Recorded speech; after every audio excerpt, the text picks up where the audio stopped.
Salam, God lover yang dikasihi oleh Tuhan Yesus Kristus. Kiranya kita semua dalam keadaan sehat, bahagia karena kita percaya bahwa Bapa kita di surga itu selalu mengasihi kita. Apapun pergumulan, situasi apapun yang sedang kita alami, termasuk apa yang sedang terjadi dalam rumah tangga kita, Tuhan tetap mengasihi kita, Tuhan tetap menginginkan sesuatu yang baik terjadi dalam hidup kita. Mari kita hampiri tata kasih karunia-Nya dan kita bawa semua beban, masalah kita, termasuk berbagai situasi sulit yang membebani pikiran kita beberapa minggu ini atau satu hari ini setelah kita beraktivitas.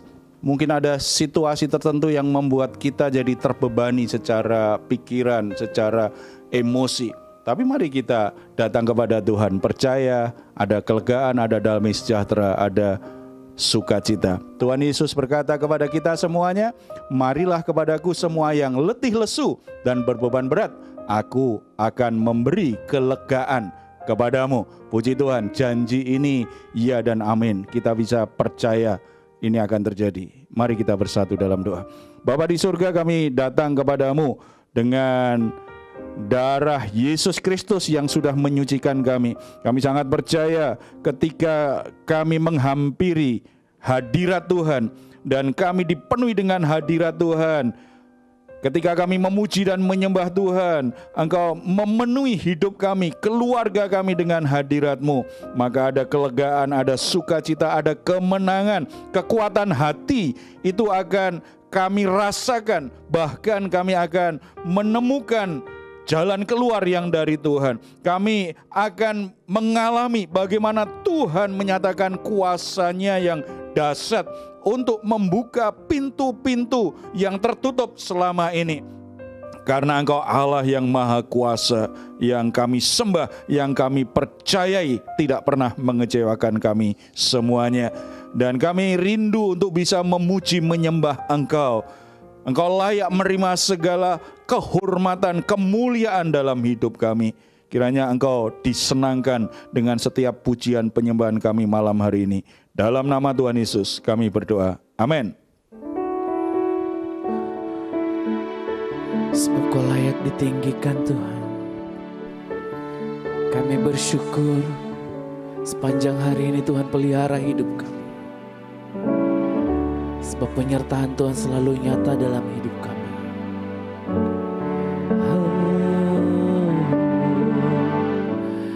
Penyertaan-Mu sempurna, rancangan-Mu penuh damai, aman dan sejahtera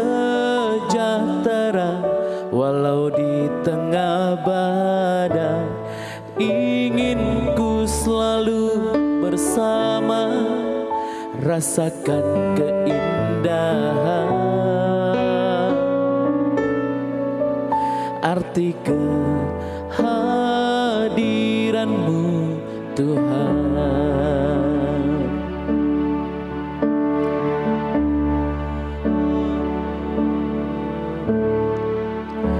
Jalan-Mu tak terselami,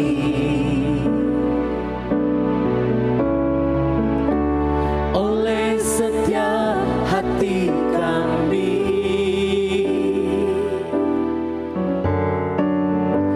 Namun satu hal ku percaya, ada rencana yang indah, tiada terduga kasih-Mu. Oh Tuhan, heran dan besar bagiku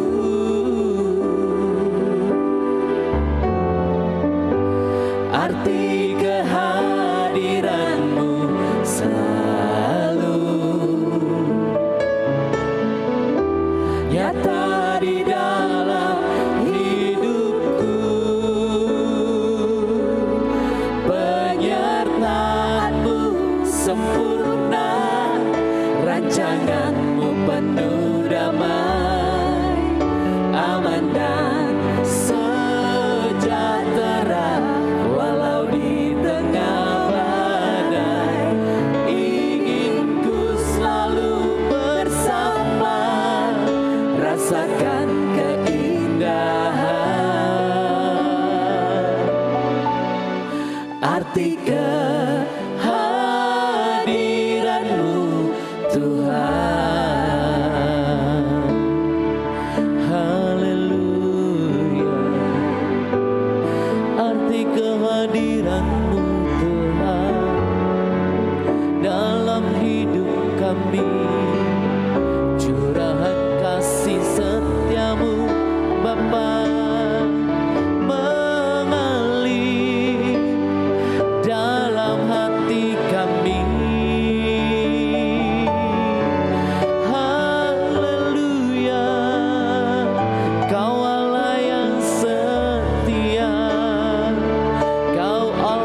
sembah, tiada Allah seperti-Mu. Terima kasih Tuhan, Kau mulia, tiada Allah seperti-Mu. Tuhan, ku percaya kuasa-Mu sempurna. Saat ku berdoa, kuasa-Mu bekerja. Tuhan, ku percaya kuasa-Mu sempurna. Saat ku berdoa, kuasa-Mu bekerja.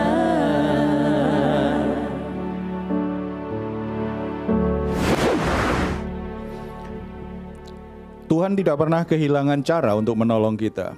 Dia jadikan segala sesuatu yang di mata manusia kelihatannya buruk, tetapi justru di tangan Tuhan menjadi sesuatu yang indah, sesuatu yang baik. Saudara-saudara yang dikasihi oleh Tuhan, setiap kita pasti mengalami situasi yang tidak mudah, sulit. Apalagi selama pandemi COVID-19, walaupun kondisinya makin lama semakin membaik. Tetapi memasuki tahun ketiga ini, kalau kita kembali mengingat ke belakang, 1 tahun pertama itu sangat berat sekali. Dan banyak orang frustasi, banyak orang bingung apa yang harus dikerjakan di rumah.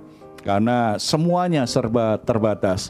Tetapi sebenarnya masalah itu sesuatu yang netral. Masalah justru menjadi sebuah kesempatan untuk menemukan sesuatu yang lebih baik dalam hidup kita. Bagaimana kita bersikap terhadap masalah itu akan menentukan apakah kita diuntungkan dengan masalah atau kita dihancurkan oleh masalah.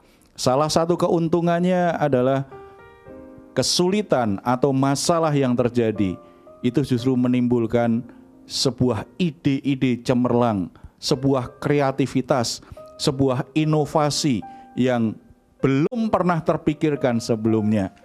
Dan kita dengar banyak kesaksian orang-orang yang akhirnya justru menemukan kesempatan yang indah untuk profesinya, untuk pekerjaannya, untuk potensinya. Sehingga selama pandemi mereka justru semakin produktif, bukan semakin lemah, bukan semakin bingung dengan keadaannya. Dan kita semua yang di sini pasti juga mengalaminya. Ternyata tidak semuanya buruk dengan pandemi yang ada ya. Mungkin ada yang mau bersaksi. Iya, saya jadi ingat Pak, benar sekali. Pada saat itu kalau tidak salah kita pertama kali mengalami namanya karantina total ya. Yang pada saat outbreak pandemi COVID itu muncul, sama sekali semua harus tutup. Yang ada hanya kantor-kantor yang esensial ya. Jadi saat pertama saya terus terang saya mengalami rada agak gagap. Biasanya kita aktif kan Pak ya, bekerja, aktivitas, anak-anak sekolah, kemudian ada hal-hal lain seperti kita ke gereja, bertemu teman dan lain sebagainya, tetapi kita harus di rumah saat itu. Kemudian timbul mungkin seminggu pertama belum apa-apa, kemudian timbul rasa jenuh, rasa bosan, agak frustasi gitu. Harus bagaimana ini? Kemudian ada perpanjangan lagi, perpanjangan yang dari 1 minggu, 2 minggu, akhirnya jadi 1 bulan. Kemudian saya terpikir apa yang harus saya lakukan gitu. Saya kebetulan suka sekali namanya makanan manis-manis, kue-kue gitu ya. Saya pikir coba deh saya buat pertama, saya buatnya memang asal-asalan gitu. Kemudian timbul rasa ingin tahu lebih lagi. Bisa nggak sih saya coba saya belilah melalui online waktu itu. Saya beli ovennya, saya beli alat-alat materialnya, semuanya bahan-bahannya. Kemudian saya coba, ternyata hasilnya enak. Anak saya pertama coba, kemudian kirim ke keluarga enak, kirim ke teman enak. Saya teruskan lagi. Akhirnya di satu ketika mulai bermacam-macam. Saya bisa baking ya istilahnya ya, bikin kue. Kemudian saya coba untuk tawarkan kepada rekan-rekan, kepada keluarga. Ternyata ada juga yang membeli. Puji Tuhan, ternyata bisa juga saya memasak gitu. Bisa juga saya menjual, berarti kan dihargai orang ya. Selain daripada saya melakukan kegiatan di saat itu kita tidak melakukan apa-apa, hal positif bisa saya lakukan. Jadi yang saya tahu pada saat kesulitan itu terjadi, pada saat pandemi itu terjadi, ternyata saya malah bisa menggali potensi-potensi saya. Itu pengalaman dari saya, Pak. Selama ini padahal nggak tahu kalau pinter masak ya. Nggak tahu, saya nggak pernah coba. Ada banyak pengalaman orang-orang seperti itu, bahkan menemukan potensinya justru setelah berumur, setelah pensiun. Karena memang sebenarnya punya bakat, punya talenta, tetapi tidak pernah dikembangkan karena mungkin asik dengan pekerjaan yang lain. Tapi begitu ada kesulitan, ada keterbatasan, akhirnya mencoba sesuatu yang baru. Dan ternyata enak ya. Ada yang pernah mencobai kuenya? Saya pernah nyoba. Apa itu namanya? Tapi saya pernah nyoba, kebetulan waktu itu bukan dibawa ke paduan suara ya. Memang enak ya. Enak. Iya. Apalagi gratis kan Pak. Ya, jadi saudara-saudara, kisah seperti ini banyak terjadi ya. Baik masa-masa sekarang, termasuk yang dicatat di Alkitab juga ada banyak sekali bagaimana keterbatasan, bagaimana kesulitan-kesulitan yang harus dilalui oleh tokoh-tokoh Alkitab, oleh murid-murid Tuhan Yesus, justru akhirnya menimbulkan sisi yang baik. Mereka bisa melihat dan mengembangkan sisi baik itu. Contoh yang paling mudah yang sering kita ingat adalah kisah bagaimana Musa ketika lahir dalam situasi yang sangat tidak baik. Karena kita tahu ketika Musa dilahirkan, saat itu Firaun memberi perintah supaya setiap bayi laki-laki keturunan Ibrani dibunuh. Berarti situasinya sangat sulit sekali. Banyak orang kelahiran anak itu dinantikan dengan sukacita dan anak itu mendapatkan perhatian sangat istimewa. Tetapi bagi Musa, kelahiran Musa itu mencemaskan luar biasa hati ayah dan ibunya. Karena kalau tentara Firaun tahu pasti bayi ini akan dibunuh. Kesulitan yang luar biasa, bahkan sangat menakutkan sekali. Tetapi dalam situasi yang serba sulit dan menakutkan bahkan ya, mengancam nyawa bayi itu, ternyata ada sesuatu yang istimewa, ada sisi baik, ada kreativitas, ada hal-hal yang gak terduga, itu dialami tidak hanya Musa yang akhirnya bisa diselamatkan, tetapi bagi keluarga Musa itu menemukan hal-hal baik yang tidak terduga dalam hidup mereka. Nah terus bagaimana Pak untuk menyikapi situasi yang sulit, bukan makin kita terpuruk, tapi malah menggali potensi kita seperti yang Bu Kendi bilang tadi, yang tadinya dia nggak bisa masak, malas melakukan hal-hal yang seperti itu karena aktivitasnya sungguh padat ya sebelum pandemi Pak. Itu sebagaimana supaya potensi kita itu tergali yang belum kita pikirkan Pak. Tidak hanya fokus dengan masalahnya ya. Betul. Sebab kalau begitu hanya fokus pada masalah lalu merenungkan masalah siang dan malam, itu tambah stres. Kita tambah tertekan karena situasi, apalagi situasinya kita nggak bisa kendalikan. Itu kita malah tambah tertekan. Apa yang akan Tuhan kerjakan itu lebih penting. Jadi fokus pikiran kita. Pasti ada sisi baik yang Tuhan ingin kerjakan. Karena kita tahu tidak ada situasi apapun yang terjadi secara kebetulan. Ada bagian dari campur tangan Tuhan. Tuhan memang tidak memberi pencobaan, tetapi Tuhan izinkan satu pencobaan, satu kesulitan, satu masalah, karena Tuhan ada maksud dalam hidup kita, sesuatu yang baik. Kalau kita baca Keluaran pasal yang kedua, ayat 1 sampai 10. Di sana kita bisa melihat ada beberapa poin penting kesulitan yang dihadapi keluarga Musa dan Musa sebagai bayi waktu itu. Ternyata akhirnya justru menumbuhkan sisi yang baik bagi keluarga mereka dan bagi Musa itu sendiri. Yang pertama, kesulitan itu menimbulkan kreativitas baru dalam keluarga itu. Ketika Musa lahir, jelas mereka sangat ketakutan sekali lah. Ibu bapaknya sangat ketakutan sekali, berusaha untuk menyembunyikan bayi ini. Tetapi bayi mungkin saat tertentu bisa disembunyikan, tapi bayi kan tidak bisu. Suatu saat dia bisa nangis. Kalau nangis pasti ada tetangganya yang orang Mesir tahu, tentara tahu, dan itu membahayakan. Mereka berusaha menyembunyikan sedemikian rupa, tapi makin lama mereka berpikir tidak mungkin seperti ini terus. Tidak mungkin kita hanya sembunyikan terus. Menyembunyikan aja sudah sebuah kesulitan tersendiri kan. Tetapi nggak mungkin kita sembunyikan bayi Musa terus menerus. Makanya di ayat yang ketiga kita baca, tetapi ia tidak dapat menyembunyikannya lebih lama lagi. Sebab itu diambilnya sebuah peti pandan, dipakainya dengan gala-gala dan ter, diletakkannya bayi itu di dalamnya, dan ditaruhnya peti itu di tengah-tengah teberau di tepi sungai Nil. Saudara-saudara, sangat riskan untuk menaruh bayi di atas air. Tetapi mereka ada kreativitas. Mereka ambil peti pandan tetapi dipakainya gala-gala dan ter. Berarti itu tidak akan tenggelam, tidak akan bocor. Ada kreativitas, ada inovasi. Namanya inovasi itu sesuatu yang belum pernah terjadi.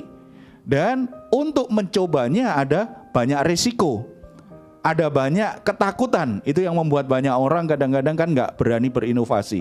Risikonya itu sangat besar gitu ya. Dan banyak orang itu takut gagal. Tetapi saudara-saudara, saya kasih tahu, kalau kita takut gagal, kita tidak pernah mendapatkan kesempatan keberhasilan yang besar. Orang berkata bahwa kegagalan itu sebagian dari keberhasilan. Tetapi saya katakan kegagalan adalah bagian dari proses keberhasilan. Kalau kita ingin berhasil, jangan takut dengan kegagalan. Justru ketika kita gagal, kita akan tahu caranya. Berikutnya kita akan tahu caranya supaya tidak gagal lagi. Kita sebenarnya justru mendapatkan pengetahuan yang baru. Hal apa saja yang membuat kita gagal? Kalau tidak pernah gagal, kita nggak tahu. Kita percaya diri saja, semuanya pasti baik. Semuanya baik, tetapi begitu gagal, kita dapat ilmu yang baik. Ternyata kalau hal seperti ini bisa gagal. Seperti tadi kalau kita, tadi kesaksiannya Bu Candy ya, ketika buat kue yang pertama pasti kurang enak. Ya, betul. Artinya gagal kan? Ya. Tetapi dari gagal itu akhirnya tahu resep yang lebih baik. Ya. Oh, berarti apa yang mesti ditambahin, apa yang harus dikurangi. Tahu ilmunya. Jadi gagal itu bukan sekedar sukses tertunda. Itu kita justru berhasil tahu apa yang membuat kita bisa gagal. Dapat ilmu baru. Musa ditaruh di peti pandan, itu sebuah inovasi untuk orang tua. Itu menakutkan. Siapa orang tua yang tidak takut kalau mau taruh bayinya di atas peti pandan, lalu ditaruh di air, di sungai Nil lagi. Itu pasti sesuatu yang menakutkan. Tapi saya yakin karena mereka orang-orang beriman, sebelum melakukannya mereka berdoa dan mereka yakin Tuhan akan melindungi. Apa yang dikerjakannya itu akan disertai dan dilindungi oleh Tuhan. Mereka melakukannya. Jadi jangan pernah menyerah dengan kondisi yang ada. Ketika kita dalam situasi terpuruk, kita mengalami situasi yang sulit, kenapa kita tidak berdoa, Tuhan, kesempatan apa yang saya bisa lakukan di tengah-tengah kesulitan ini? Jangan hanya pengen kesulitannya itu segera pergi dari diri kita.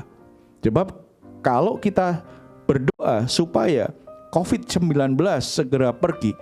Kita 3 tahun nggak pergi-pergi tuh. Jadi situasi yang tidak terkendali, situasi yang tidak bisa diprediksi.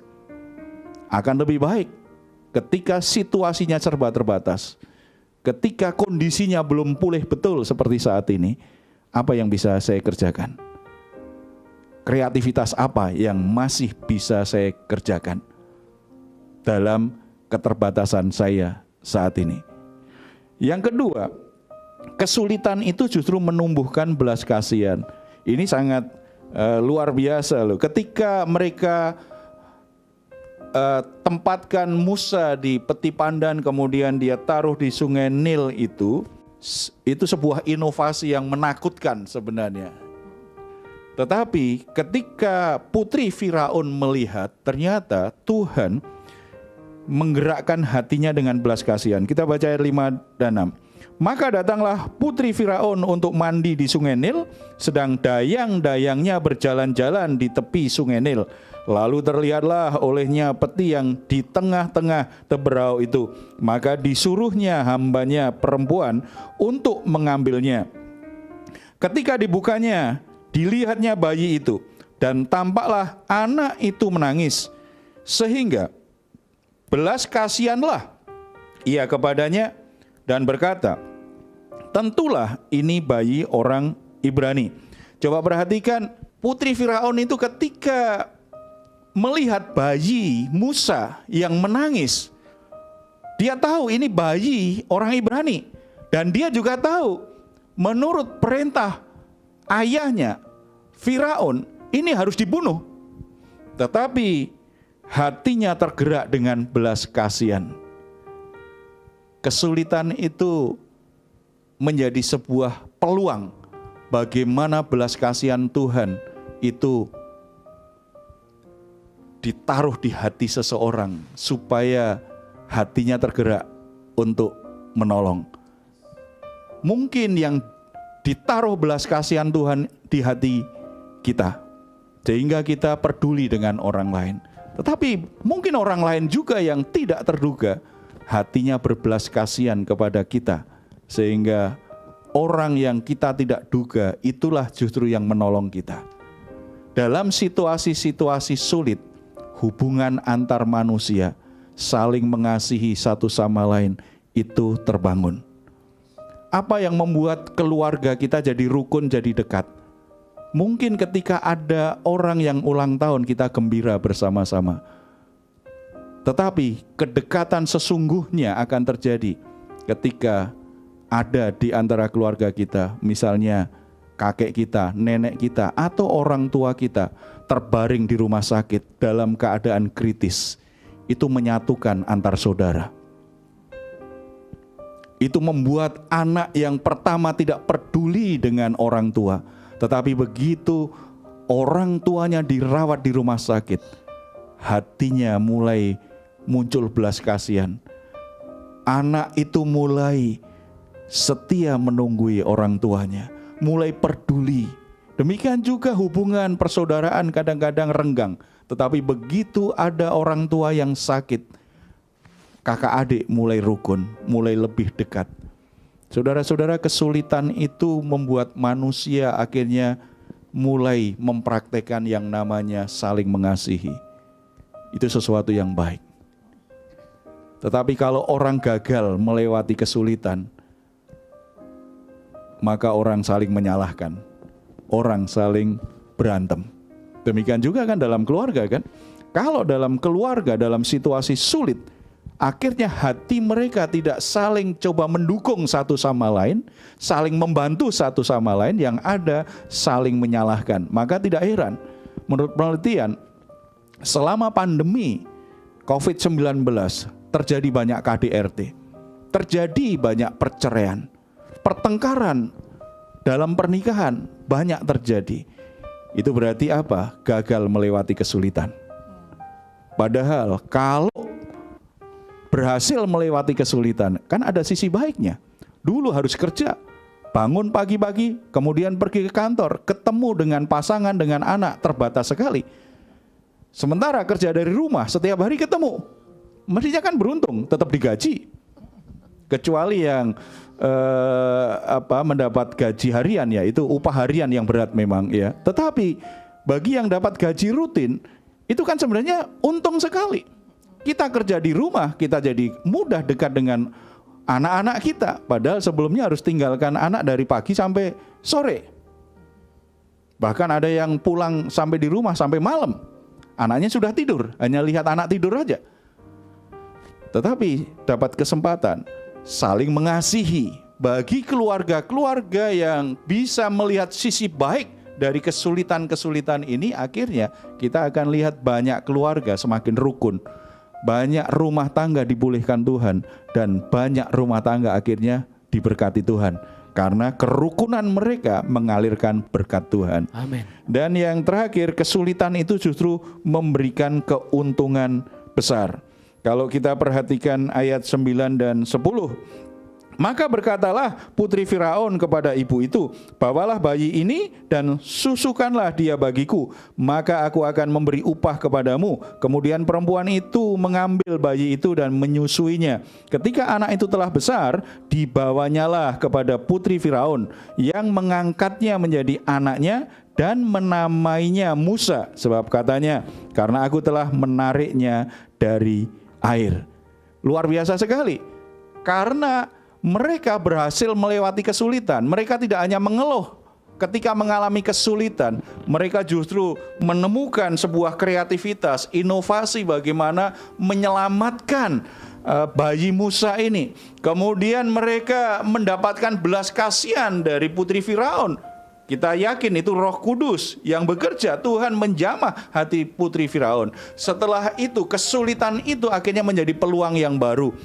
Ibu Musa tetap menyusui Musa. Kemudian Musa diangkat jadi anaknya putri Firaun. Berarti besar di istana, dapat pendidikan terbaik. Pendidikan keluarga Firaun. Berarti pendidikan terbaik. Kesempatan yang terbaik itu didapatkan karena kesulitan.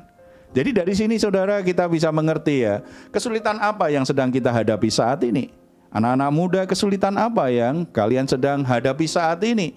Bagi pekerja-pekerja, kesulitan apa yang sedang saudara hadapi saat ini? Bagi pemimpin-pemimpin kantor, kesulitan apa yang saudara hadapi? Bagi para kepala keluarga, kesulitan apa yang saudara hadapi?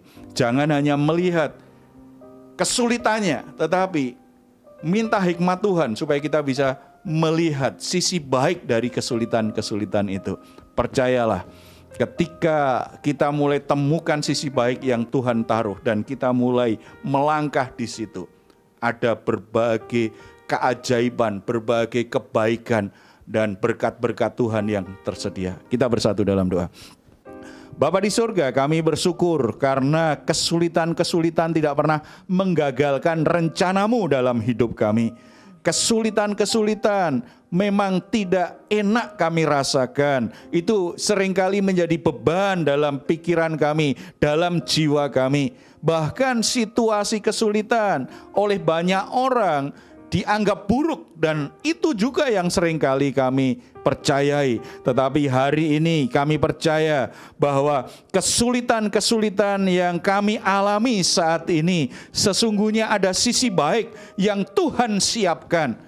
Tuhan memberi hikmat kepada anak-anak muda, kepada para pekerja, kepada para kepala keluarga, kepada hamba-hamba Tuhan yang melayani, supaya tidak ada satupun yang menyerah dengan kesulitan-kesulitan yang mereka hadapi. Tetapi mereka bisa melihat sisi baik yang Tuhan siapkan melalui kesulitan itu. Kebaikan-kebaikan yang Tuhan sediakan melalui kesulitan-kesulitan itu.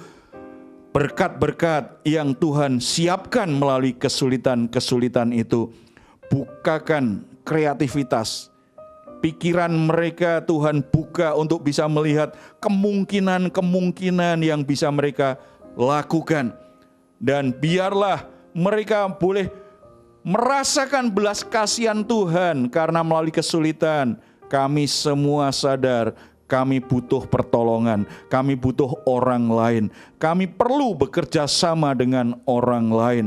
Dan kami juga sangat percaya Bapa, kesempatan-kesempatan indah, kesempatan-kesempatan yang mulia, kesempatan-kesempatan yang besar Tuhan sediakan bagi kami melalui kesulitan-kesulitan yang ada. Kreativitas, inovasi, hikmat yang dari Tuhan menyertai kami semuanya. Terima kasih Bapak.